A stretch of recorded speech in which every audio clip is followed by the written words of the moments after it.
nukpɔla akpe be mi ga ɖeka wɔm kple mi le Eʋenyigba TV dzi le walo ye me. Mi do Easter ƒe dzɔgbenyui na mia katã. Mi ka ɖe dzi be mi le eƒea ɖum nyuie. Akpe egbea Easter ƒe nyawoe koe le toa me. Mi gakpe tɔgbi mi ga le afi ya menye vɔ̃dzi o gake Easter ƒe nuxlɔ̃ame nyawo ya ta ko mi le zi me egbea ɖo. Ta mi nɔ dzi mi aganɔ ɖeka wɔm kple mi. Azɔ amaza mɔnukpɔkpɔ ma da akpe ne Nusilins Eʋe English Dictionary. Wonye dɔwɔƒe yi ke wodi be ame yiwo ke di be asrɔ̃ vegbe adodo ya alo ame yiwo ke wonye ʋevi wole gbe tam wova aƒe kpɔ alo ame yiwo ke le aƒe hã Ŋutinya ʋegba adodo yawoa. Nusilins Eʋe English Dictionary enye dictionary ke ma awɔ nuya na mi, a recommend na mi, ale be miado afɔ nɛ ne miasrɔ̃ ʋegba. Ta akpe be mi le ni ɖeka wɔm kple mi. Tɔgbi, ewoe zɔ. Leke nye Easter ƒe fa? Tsɔtsɔke. Nɔvi natsɔ nya ke. Especially egbe. Yi ke Jesus agafɔ na mi etsɔ ye mi le celebrate egbea. Ne nɔviwo dze agbɔ le dzi kali egbea atsɔ yake.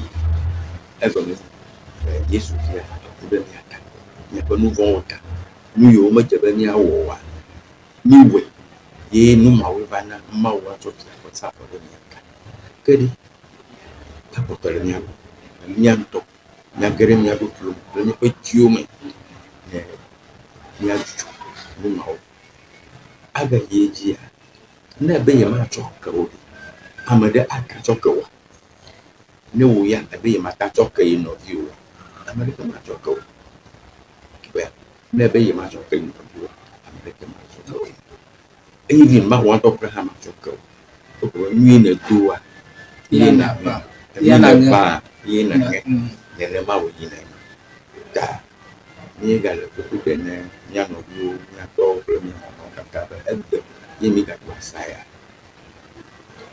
Manye be asa ko nye mi ɖu asa mi nu aha mi kɔ dzidzɔ kɔ. Ye miatsɔ ŋkuƒoa me nyawo.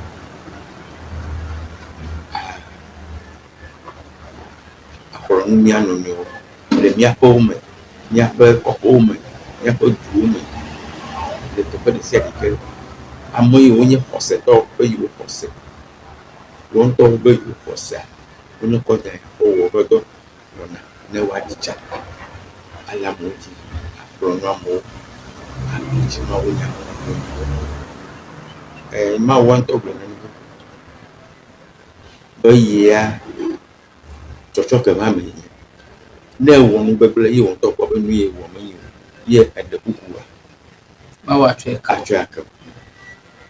Evɔ ne etsɔe de ɖokuiwo me be Yesu ya ta ŋwɔe saa. Mawu hã la gblɔ va ke tsɔe. Ke tsɔ godoa. Ne ebe nu va le dzɔdzɔ ɖe dziwoa ava gblɔ be ye mama yi ke le eba ƒe me. Alo ye tɔgbia ye wɔ ye wo nye adzetɔ le eba ƒe me le nu yɔ. Gake menye nenema ye wo ŋutɔ wɔ afɔ ya ne ɖea. Ye fetue ma va le bɔbɔ le etsɔ ma gaƒoƒo ma me. Ta miakplɔ nu mia nɔ. Yo menye Mawu nya gblɔ be mi va na ame ɖeke. Ko nu ƒlame. Mi menye mi meɖo church le fia alo go mi aɖe te be mia. Okay. Ke tɔgbi abe ale ne le gblɔ akpe nɔ do ŋgɔ hã. Be fia dzila geɖe hã be fia mi le 21st century ŋku ʋuʋum.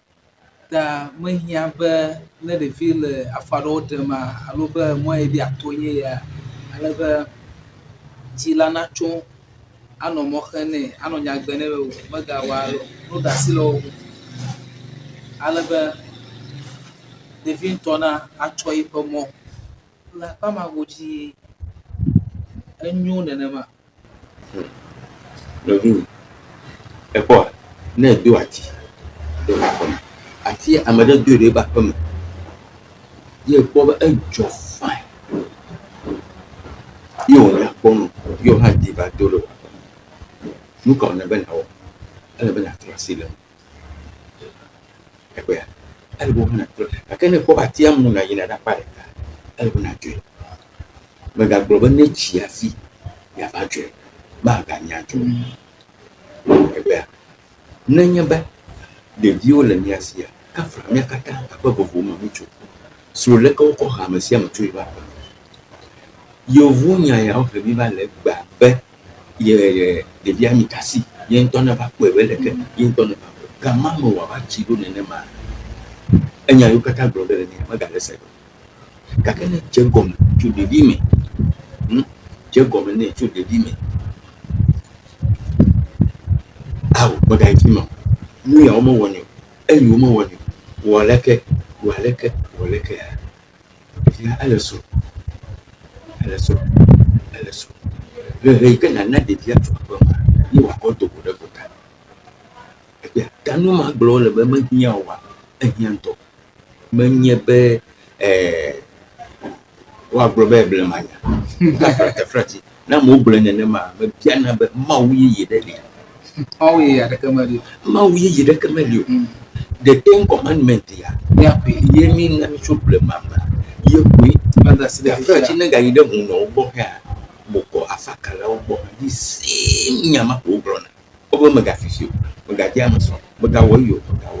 Enya ma ɖeka koe. Nu kae le vovototo he va fifi? Nu ka dzi mi tɔ ɖo hafi le nu ma he va le nya mawo gblɔ be mehiã o. Nu ka dzi mi tɔ ɖo? Míaƒe nyawoe nye nu ka? Ye ta dze be ne naɖo ŋkui alo míaɖo ŋkui paa, ekpɔ mi be fifia mi le democratic system alo democracy, yɔ be human rights. Fifia ame sia ame ate awɔ nu yi ke dze si ne wòawɔ. Le akpa ma godzi hã, eblible hã be ne wohe ɖevi tso yiƒe ɖevi me, ale yi ke wòatsi kpli ale be megatrɔ.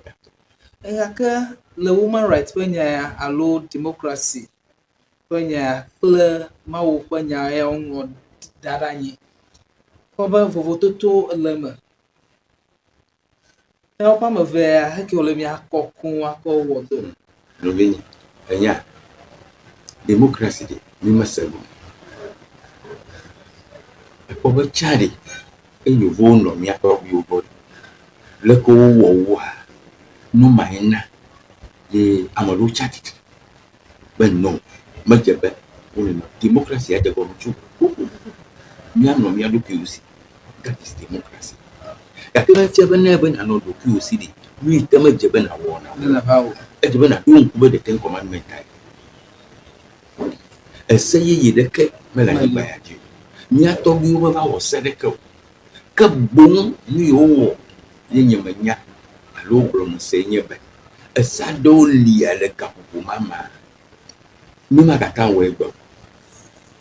Because fifia mía katã mi va ɖo na ƒu ɖeka, nyɔnu kple ŋutsu katã mi ɖo na ƒu ɖeka.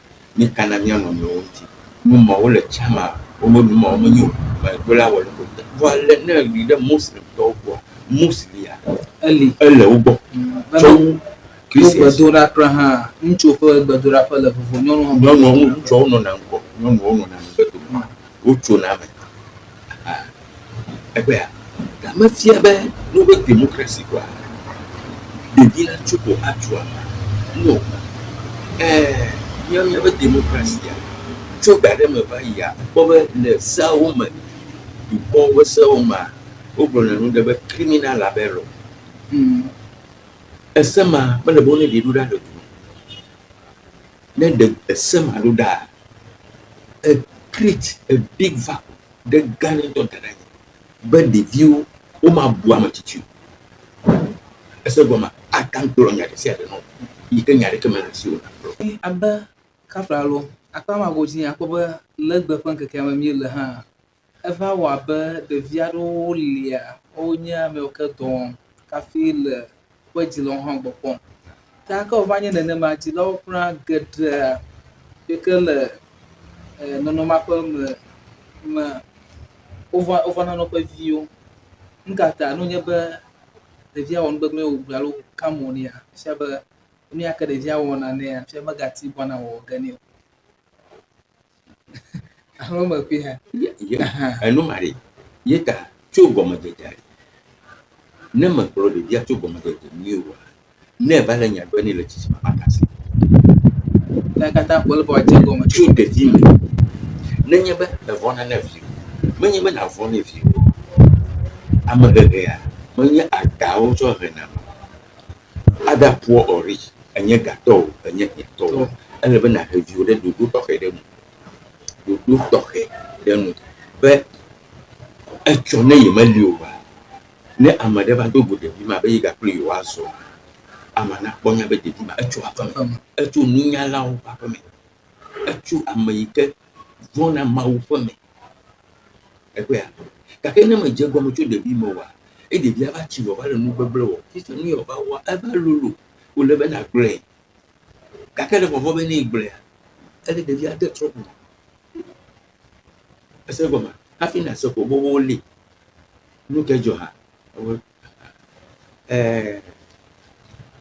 ame ɖe gblɔ nya ɖe na mi kɔ tso nyɔnu aɖe kple via ŋutsu aɖe esrɔ̃a kple via di ŋutsua edzi nyɔnuviwo ŋutsuvi ɖeka ƒe ko le wo dome ŋutsua lɔ ɖevia be nya kpɔ leke gbegbe enɔ alɔe be nya kpɔ ɖevi ma va yi sukulu kaka va tsi va yi ɖe secondary school ɖevia va yi kɔa toko va yi to alo gbenu la va dze nuwo wɔ ne ɖevia wɔ nu ɖe ne etɔa be agblɔ kɔa enɔ adzagla ebe ne gasi le ɖevia ti ne wo ɖevi ne wɔ leke ne ŋutsua be agblɔ ko nu ma ne wɔ adzagla ɖevia ma yi sukulu ne wo titsawo yɔ ne etɔa yi sukulu ame le ɖevia kpɔ o ne ɖevia gbɔ va aƒe me ye etɔa yɔ hee enɔ adzagla enɔ nu ma dzi kaka ava gbe so eva tso nua ɖe so eva nɔ nu gbegblẽ wɔ le etua wo gava yi ɖe teƒe ɖe ye wo va yi lé wo voa according to ame ya gblɔ nya ne be le yɔyɔ be ne wolé amrɔba la wakplɔ va wo ŋutɔ wɔ aƒe me awu wo le tsi lɔ na kpɔ le tsi lɔ na kpɔ ta fifia eye wolé wa wokplɔ yi le bo ne wu wokplɔ nu yi aƒea me wova wɔ kaka wova ɖo ye va aƒe me ne do gbe ɖa le eƒe aƒe me ye ŋutɔ va aƒe me abe ɖevia be ne yi do gbe ɖa fɔ enya le esi agblɔ ne ye le yibe toa wòtoa kple va ɖu wo dzi nɔ ya ke dzi wa nu katã ye va wɔ nenema ya wògblɔ nɛ be ɖi enɔ dapa yo be gayimeyitɔ nɔ nya gbe na ye nenye ɖe me de ye yi dzi de ye tɔ dzi ye wɔme eve wotsi atsitre ɖe ye o egbe afi ye va ɖo ma nɔ afi me ye ta ye wɔ nu ma ne be next time ane lé be ne ye ya ame ava kpɔ to dze na eƒea enu mawo katã le dzɔdzɔ le aƒewo si geɖe etsona ŋutsu ma lɔ be nyɔnu la gbe nya ne ɖevi nyɔnu ma lɔ be ŋutsu la gbe nya ne ɖevi ne ɖevia va le egbe ve dome ɖevi ma va nye na ɖevi nye ese gɔme ok secondly tafrati nyɔnu la dzo le ŋutsu gbɔ ava nɔ teƒe bu ɖevia na yi ɖe nɔa gbɔ ava do agbo edu emɔ dome eve me ɖevi mawo hã eta nyo na hafi wote nye na amewo sena tona to amewo egɔme nya ye se wòle le fi ma le enya ye se le fi ya le fi ne yi ɖe sukua nu yiwo wɔwo le fi ma ele fi voa ne game va yi le si alo game le mia si ye mi te le be ne ɖevi ma ko le do kakla me gbegblẽ ezu nu gbegblẽ na mekae kpɔ si eta nu mawoa woe nye nu yi ke hena ɖeviwo ƒe gbegblẽ eva le nu ma yi hena ɖeviwo ƒe gbegblẽ va na demokrasia eli ƒoƒoƒo menye fifi o gake demokrasi ƒe anyinɔnɔ abe fifia kple tsã vovototo gã aɖe le me very vovototo gã aɖe le me tsã vɔvɔ aɖe li ne enye ɖevi kura kafi na aƒo nu ɖo ɖe ame tsitsi gbɔ hã evɔvɔ ake fifia ye gblɔ mele na wo be ese ɖewo lia mele be wone ɖe ɖo ɖa abe criminal abe mele be wone ɖe ake ese ake wa de ɖa woɖe se ma ɖo ɖa efia be ɖevia ata gblɔ nya ɖe sia ɖe na ame sia ame fa ne gblɔe abe yibe susu gblɔ ye nye part of democracy ya gblɔ ɖevia gblɔ yibe susu no Eʋea, nya ɖewo lia, wò ŋutɔ kple ne le nimi gakple fiwo mi le xɔ me, leke le nu ƒo nea, ye ɖevia akɔ do goe. Ekpɔa, ye ta míabe Easter ya ɖu mi le fifia, ye gblɔ mi le be edze be míalé be ne mía ɖokui, míaƒo nu ne mía viwo, míaxlɔ nuwo le xɔ me. Enu ya ɖi menyo, enu ya ɖi menyo. Kɔ nia catechism book sa nu ka ni ya na boy na the 10 commandments na ko be nyaka mawu do. Change de kama ba. Jesus ba gblɔ be ye mekɔ ɖeke kpe ɖe ŋu eye mede ɖeke hã le mo. Esema koe. Owi paroko mo. Nukpɔla akpe be mi gale dzi le ɖeka wɔm kple mi le Eʋenyigba TV dzi. Enya katã ko nyi atɔ bi gbɔgblɔm. Eva fifia kple tsã va yia, vovototo gã aɖe va le fifi la ya. Ena be enuwo mo gale dada dzidzi alo mo gale ali ole be woanɔ. Enuwo va tɔtrɔ ŋutɔ ba menye vi o. Ta anyo be ale nuwo nɔ anyi va yia, vɔvɔ̃ yi ke nɔ ɖeviwo me. Enye ɖevi ɖe aƒo nu na ame tsitsi alo dzilawo ƒe hehewo va yia, anyo be míagatrɔe akɔ gboe. Ale be vɔvɔ̃ ma ne anɔ anyi, ale be basabasa kple nu yi ke medze oa, enu na atsi. Ale be ifia eva na eku va bɔ le xixa me. Nu vovovo, nu basabasa, eku takpui, nu yi ke menye nu o efi, tsafi me bɔ. Ifia va na be efi va nye nu ya lakpa dada gbogbo zã. Ta akpe mi ganɔ dzi mianɔ ɖeka kple mi le Eʋenyigba TV dzi.